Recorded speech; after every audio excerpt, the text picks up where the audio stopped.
এক নম্বর প্রশ্ন, গণভোট জায়েজ কিনা? গণভোট ভোট তো হইতেই পারে।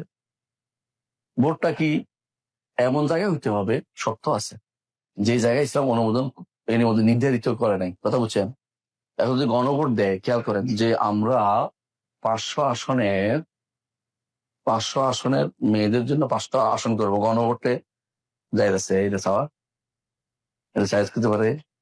মেয়েদের কোনো আসন নাই সংসদে, এটা শরীয়তে নির্ধারিত জিনিস। মেয়েদের কোনো আসন সংসদে আল্লাহ রসুল দেন নাই, সাহাবাই কেরাম দেন নাই, আবু বকর দেন নাই, ওমর দেন নাই, ওসমান দেন নাই, আলী দেন নাই। খেয়াল করেন জিনিসটা।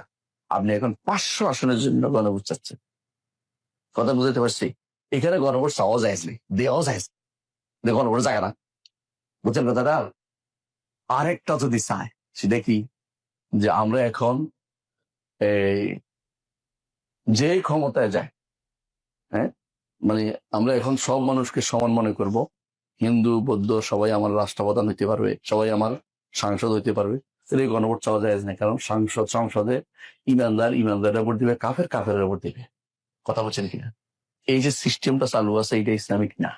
আপনি এখানে কি যে ভোট দিতে পারবেন? এখন ভোট তো দেয়, ভোট মানে মত দেওয়া যায় আছে, কিন্তু কিসের মত দিচ্ছে এটাকে দেখতে হবে।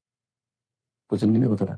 আপনার প্রতিনিধি বানাইতে পারেন, ধরুন একজন মেম্বার বানাইতে পারেন আপনাদের এলাকার, কিন্তু মেম্বার যদি নারীরই বানান, জায়েজ হবে না। পার্থক্য হচ্ছে আপনি আমাদের জিনিসটা জায়েজ আর না জায়েজের ভিতরে আমাদের ঢুকাচ্ছেন, জায়েজের মাসলা ঢুকাচ্ছেন কেন বলেন তো? দেখতে হবে আপনার জায়েজের যে জায়গাটা, এটা তো আসে না এখনো।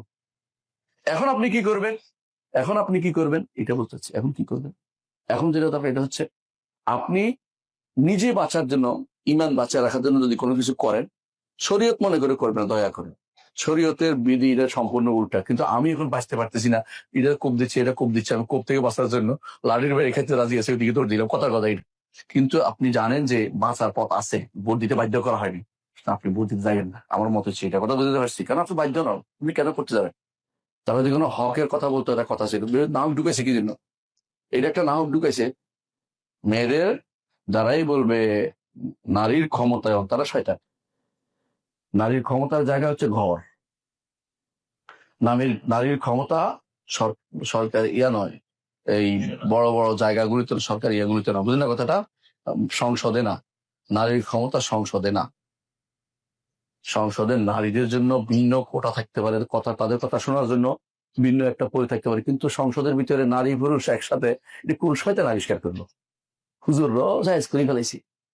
সব হুজুররা এখানে কথা বলে না কেন? কেউ যে মেরে ফেলবে, কেউ মারি ফেলুক, অসুবিধে, জান্নাতে যাবা, হক কথা বলতে হবে না, কে বলবে?